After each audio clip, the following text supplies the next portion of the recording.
हाँ, तो आज का हमारा टॉपिक है प्लांट किंगडम। 11th एनसीईआरटी का टॉपिक है, चैप्टर नंबर 3।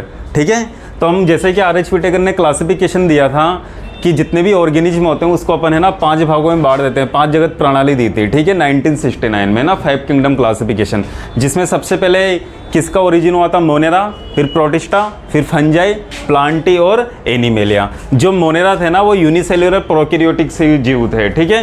उसके बाद जो प्रोटिस्टा आया ना ये यूकैरियोटिक जीव थे, और सबसे पहले जो यूकैरियोटिक जीव आए थे वो कैसा आए थे? यूनिसेल्युलर आए थे, है ना। अगर अपन प्लांट किंगडम की बात करें तो प्लांट किंगडम कैसा होता है? मल्टी सेल्युलर होता है। कैसा होता है? Multi cellular, बहुकोशिकीय।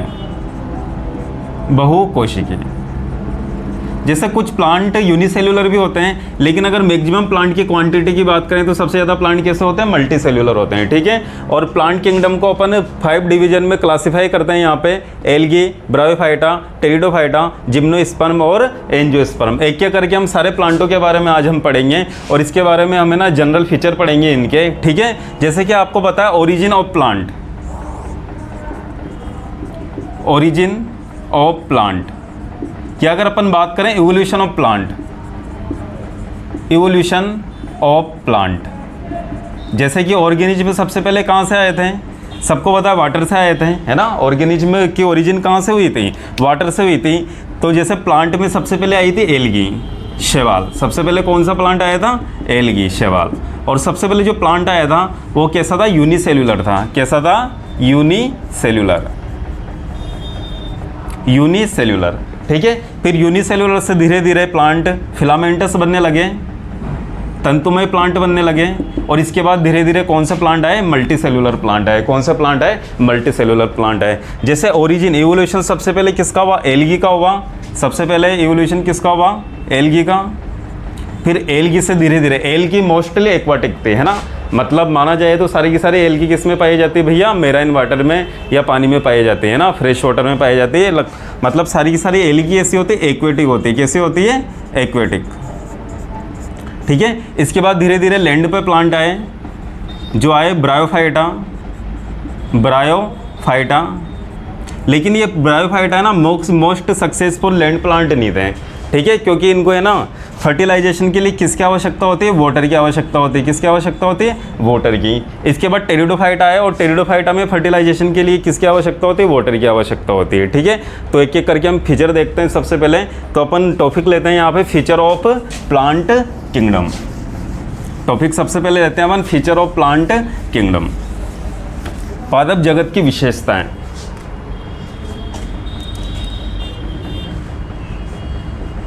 Feature of plant kingdom,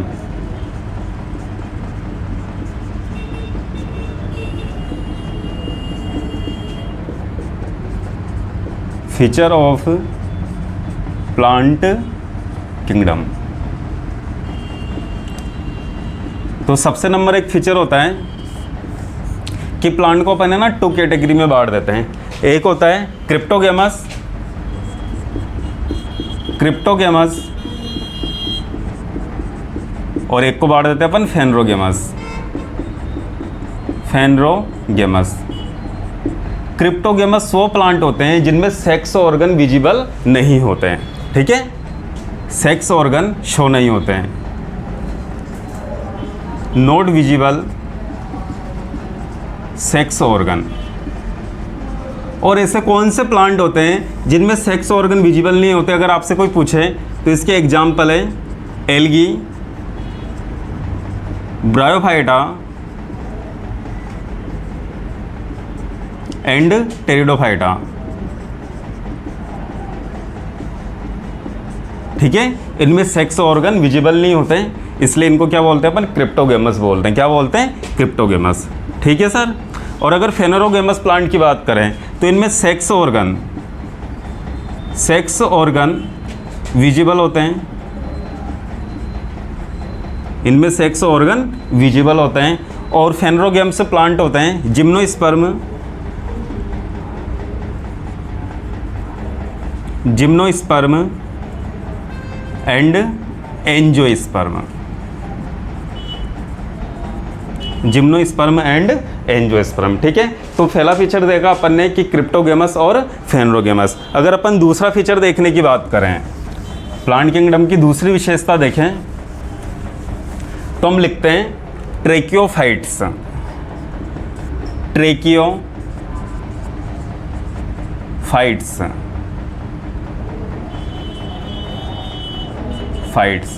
tracheophytes वो प्लांट होते हैं जिनमें वेस्कुलर बंडल प्रेजेंट होते हैं। उन प्लांट को क्या बोलते हैं अपन? ट्रेकियोफाइट्स बोलते हैं, जिनमें वेस्कुलर बंडल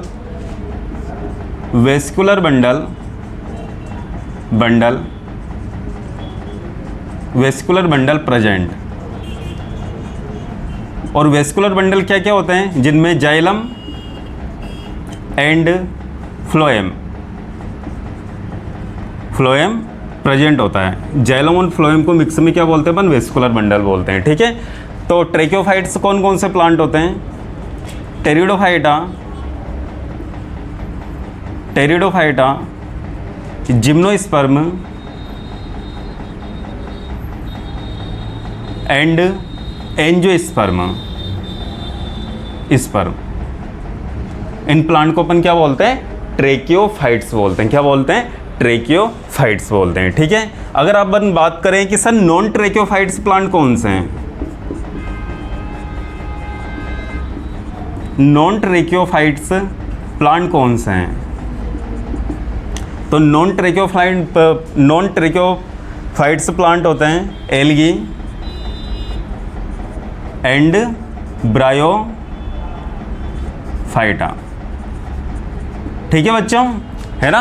तो पहला फीचर अपन ने देखा था क्रिप्टोगेमस एंड फेनरोगेमस। दूसरा फीचर हमने देखा है ट्रेकियोफाइट्स। अगर तीसरे फीचर की अगर अपन बात करें तो अपन बोलते हैं स्पर्मेटोफाइटा। क्या बोलते हैं? स्पर्मेटोफाइटा। कि सर स्पर्मेटोफाइटा क्या होता है? तो स्पर्मेटोफाइटा मतलब होता है वो प्लांट जिनमें बीज बनते हैं, जिनमें सीड बनते हैं, है ना, उनको बोलते हैं अपन स्पर्मेटोफाइटा। ठीक है, स्पर्मेटोफाइटा मतलब सीड बियरिंग प्लांट, इनको अपन बोलते हैं स्पर्मेटोफाइटा। और कौन कौन से प्लांट है जिसमें सीड बियरिंग होते हैं, है ना? जिम्नोस्पर्म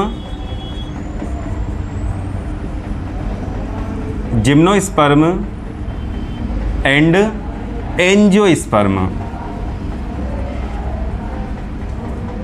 एंजियोस्पर्म प्लांट कैसे होते हैं? सीड बियरिंग होते हैं। कि सर कौन कौन से प्लांट में सीड नहीं बनते हैं, है ना? तो अगर आप बोलो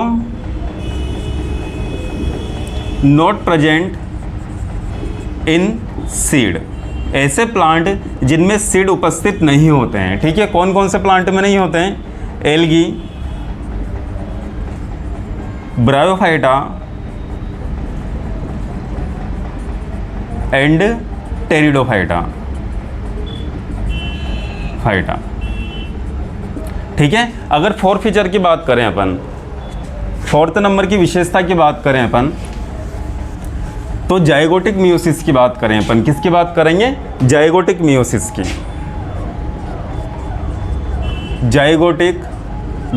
की मतलब युग्मनज में अर्धसूत्री विभाजन। जैसे मान लो ये युग्मनज है, और युग्मनज कैसा होता है? मेन युग्मनज कैसा होता है? 2n होता है, डिप्लॉइड स्ट्रक्चर होता है। ठीक है, अगर इसमें अपन मियोसिस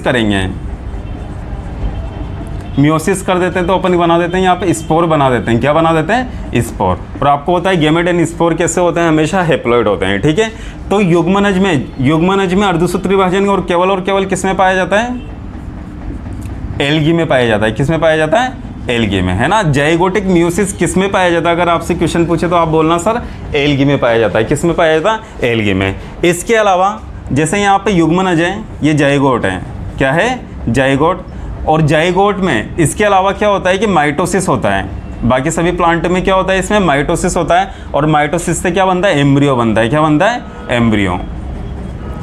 ठीक है, फिर एम्ब्रियो से आगे जाकर, है ना, जनरेशन बनती है। ठीक है, तो ये किस किस में? ये तो एल्गी में होता है। ये किस किस में होता है? ये होता है ब्रायोफाइटा में, टेरिडोफाइटा में जिम्नोस्पर्म में और एंजियोस्पर्म में।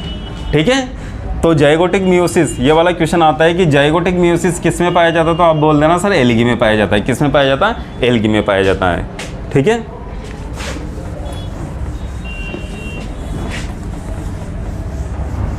और अगर अपन बात करें प्लांट किंगडम में कि सर एल्गी होती है, एल्गी की मेन बॉडी कैसी होती है? मेन बॉडी मतलब होता है डोमिनेंट स्टेज।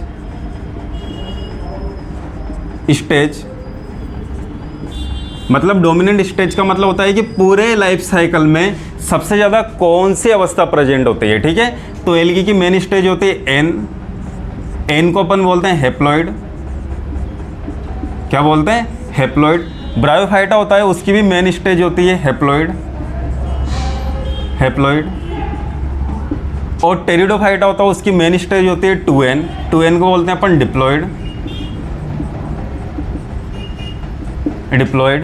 और जिम्नोस्पर्म की भी मेन बॉडी स्टेज कैसी होती है? डिप्लॉइड होती है। और एंजियोस्पर्म की भी मेन बॉडी स्टेज कैसी होती है? डिप्लॉइड होती है। कैसी होती है? डिप्लॉइड। ठीक है, मेन बॉडी स्टेज कैसे होती है? डिप्लॉइड होती है। और आपको पता होना चाहिए, और आपको अगर नहीं पता है तो हम बताएंगे कि जब भी हैप्लॉइड स्टेज होती है, कैसी स्टेज होती है? हैप्लॉइड स्टेज हमेशा क्या बनाता है? गैमेटोफाइट बनाता है। क्या बनाता है? गैमेटोफाइट। पहले क्या बनाएगा? गैमेटोफाइट बनाएगा। क्या बनाएगा? गैमेटोफाइट, फाइट्स बनाएगा। और डिप्लॉइड स्टेज क्या बनाती है? यहाँ पे स्पोरोफाइट बनाती है एल्गी में। क्या बनाती है? स्पोरोफाइट्स बनाती है। ये आगे काम में आएगा। क्या बनाती है? स्पोरोफाइट्स बनाती है, स्पोरोफाइट्स। ठीक है, देखो गैमेटोफाइट होता है, एन हेप्लॉइड होता है, तो इसके लिए अपन को क्या करना पड़ेगा? माइटोसिस करना पड़ेगा। क्या करना पड़ेगा? माइटोसिस। ठीक है, गैमेटोफाइट कैसा होता है? एन होता है, तो इसके लिए हमें क्या करना पड़ता है? माइटोसिस करना पड़ता है। क्या करना पड़ता है? माइटोसिस। और डिप्लॉइड से अगर डिप्लॉइड बनाना है, स्पोरोफाइट भी कैसा होता है? 2n है, तो डिप्लॉइड होता है, तो इसके लिए भी हमें क्या करना पड़ेगा? माइटोसिस करना पड़ेगा। क्या करना पड़ेगा? माइटोसिस। ठीक है, तो अगर आपसे कोई पूछे कि एल्गी में हैप्लॉइड स्टेज है, वो सबसे पहले क्या बनाएगी, तो आप बोलना सर गैमेटोफाइट बनाएगी। क्या बनाएगी? गैमेटोफाइट बनाएगी। ठीक है, जैसे ब्रायोफाइटा में सबसे पहले हैप्लॉइड स्टेज क्या बनाएगी, तो क्या बनाएगी? गैमेटोफाइट बनाएगी। और गैमेटोफाइट आगे जाकर क्या बनाते हैं? गैमेट्स बनाते हैं। क्या बनाते हैं? गैमेट्स बनाते हैं। जैसे गैमेटोफाइट स्टेज है, गैमेटोफाइट्स आगे जाकर क्या बनाते हैं? गैमेट्स बनाते हैं। क्या बनाते हैं? गैमेट्स। ठीक है, और गैमेटोफाइट कैसा है? एन है, तो गैमेट भी कैसे होता है? एन होते हैं, तो इसके लिए अपन को क्या करना पड़ेगा? माइटोसिस करना पड़ेगा। क्या करना पड़ेगा? माइटोसिस। मान लो कोई स्पोरोफाइट स्टेज है, जो होती है 2n होती है, और इससे आपको स्पोर बनाना है। क्या बनाना है? स्पोर। और हमें पता है कि स्पोर कैसा होता है? हैप्लॉइड होता है, तो आपको माइटोसिस करना पड़ेगा या मियोसिस करना पड़ेगा? आपको मियोसिस करना पड़ेगा। क्या करना पड़ेगा आपको? मियोसिस। मियोसिस मतलब होता है अर्धसूत्री, और माइटोसिस मतलब होता है समसूत्री विभाजन। अपन सेल डिवीजन में पढ़ते हैं पूरा का पूरा टॉपिक। ठीक है, तो आपको समझ में आया। जैसे एल्गी में तो क्या होता है कि गैमेटोफाइट पाया नहीं जाता, क्योंकि इसमें जाइगोटिक मियोसिस होती है। क्या होती है? जाइगोटिक मियोसिस होती है। लेकिन अगर जनरली अगर अपन बात करें कि कोई हैप्लॉइड स्टेज है, वो क्या बनाएगा? गैमेटोफाइट बनाएगा। किसके द्वारा बनाएगा? माइटोसिस के द्वारा बनाएगा। और जो कोई डिप्लॉइड स्टेज है, वो क्या बनाएगी? स्पोरोफाइट बनाएगी। और किसके द्वारा बनाएगी? माइटोसिस के द्वारा। गैमेटोफाइट हमेशा क्या बनाता है? गैमेट्स बनाता है। ठीक है, और स्पोरोफाइट हमेशा क्या बनाता है? स्पोर बनाता है। क्या बनाता है? स्पोर बनाता है। ठीक है, तो अपन एक एक करके अगर सबकी बात करें यहाँ पे, तो अपन ने मेन स्टेज देखी यहाँ पे। एल्गी की मेन स्टेज कैसी होती है? हैप्लॉइड होती है। ब्रायोफाइटा की मेन स्टेज कैसी होती है? हैप्लॉइड होती है। टेरिडोफाइटा की मेन स्टेज कैसी होती है? डिप्लॉइड होती है। और जिम्नोस्पर्म की मेन स्टेज कैसी होती है? डिप्लॉइड होती है। और एंजियोस्पर्म की मेन स्टेज कैसी होती है? डिप्लॉइड होती है। और आपको पता है कि डिप्लॉइड स्ट्रक्चर क्या बनाता है? स्पोरोफाइट बनाता है। और हैप्लॉइड स्ट्रक्चर आगे जाकर क्या बनाता है? गैमेटोफाइट्स बनाता है। अगर अपन बात करें वेस्कुलर बंडल की, वेस्कुलर बंडल मतलब होता है xylem phloem, xylem plus phloem. तो एल्गी में वेस्कुलर बंडल एब्सेंट होते हैं, ब्रायोफाइटा में वेस्कुलर बंडल एब्सेंट होते हैं। सबसे पहले अगर आपसे पूछे कि जाइलम तथा फ्लोएम किस में देखने को मिले थे, तो आप बोलोगे सर टेरिडोफाइटा में। किस में देखने को मिले थे? टेरिडोफाइटा में। और जिम्नोस्पर्म में, जब टेरिडोफाइटा में वेस्कुलर बंडल आ चुके हैं तो जिम्नोस्पर्म में ऑलरेडी प्रेजेंट है, और एंजियोस्पर्म में भी क्या होते हैं? ऑलरेडी प्रेजेंट होते हैं। ठीक है, तो अगर आपसे कोई पूछे, कई बार क्वेश्चन आया हुआ है कि सबसे पहले वेस्कुलर बंडल किस में देखे गए, तो आप लिख देना सर किस में देखे गए, यहाँ पे टेरिडोफाइटा में देखे गए। किस में देखे गए? टेरिडोफाइटा में देखे गए। ठीक है, अगर मैं बात करूं कि सीड जर्मिनेशन कौन कर रहा है, सीड बियरिंग प्लांट कौन से हैं, प्लांट कौन से हैं, तो आपको पता होना चाहिए कि एल्गी में सीड नहीं बनते, ब्रायोफाइटा में सीड नहीं बनते, टेरिडोफाइटा में सीड नहीं बनते, जिम्नोस्पर्म में सीड बनते हैं और एंजियोस्पर्म में सीड बनते हैं ना। तो सीड बियरिंग प्लांट कौन कौन से होते हैं? जिम्नोस्पर्म और एंजियोस्पर्म। इसको अपन क्या बोलते हैं भैया? सीड बियरिंग प्लांट को सर हम क्या बोलते हैं मिक्स में? हम इसको मिक्स में क्या बोलते हैं? बिहाल अपन ने पढ़ाया था स्पर्मेटोफाइटा। क्या बोलते हैं? स्पर्मेटोफाइटा। क्या बोलते हैं? स्पर्मेटोफाइटा। और जिसमें वेस्कुलर बंडल प्रेजेंट होते हैं उनको अपन ने मिक्स में क्या बोला था? उसको मिक्स में अपन बोला था ट्रेकियोफाइट्स। क्या बोला था? ट्रेकियोफाइट्स बोला था।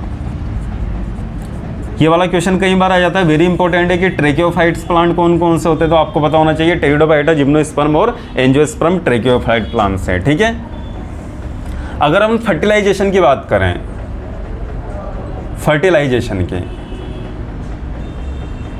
अगर मैं यहाँ पे आपसे फर्टिलाइजेशन की बात करूँ तो आपको पता है कि एल्गी किस में रहती है? मोस्टली वाटर में रहती है। तो इसमें फर्टिलाइजेशन के लिए किसकी प्रेजेंट होगी? वाटर। फर्टिलाइजेशन के लिए इसमें क्या चाहिए आपको? वाटर चाहिए। ठीक है, ब्रायोफाइटा में फर्टिलाइजेशन के लिए क्या चाहिए आपको? पानी की आवश्यकता चाहिए। ठीक है, टेरिडोफाइटा में फर्टिलाइजेशन के लिए आपको क्या चाहिए? पानी चाहिए। और जिम्नोस्पर्म में फर्टिलाइजेशन के लिए हमें एयर चाहिए मोस्टली। ठीक है, और एंजियोस्पर्म में फर्टिलाइजेशन के लिए हमें इंसेक्ट होता है मोस्टली। एयर भी हो सकता है, एयर को अपन विंड पोलिनेशन बोलते हैं, विंड पोलिनेशन या एयर पोलिनेशन भी बोल सकते हैं। ठीक है, और वाटर भी होता है। लेकिन अगर मोस्ट की बात करें, मोस्टली तो कौन होता है? सबसे ज़्यादा एंजियोस्पर्म में फर्टिलाइजेशन किसके द्वारा होता है? इंसेक्ट के द्वारा होता है ना। और इसको बोलते हैं अपन एंटीमोफिली। क्या बोलते हैं? एंटीमोफिली। एंटीमोफिली बोलते हैं। क्या बोलते हैं? एंटीमोफिली बोलते हैं। ठीक है।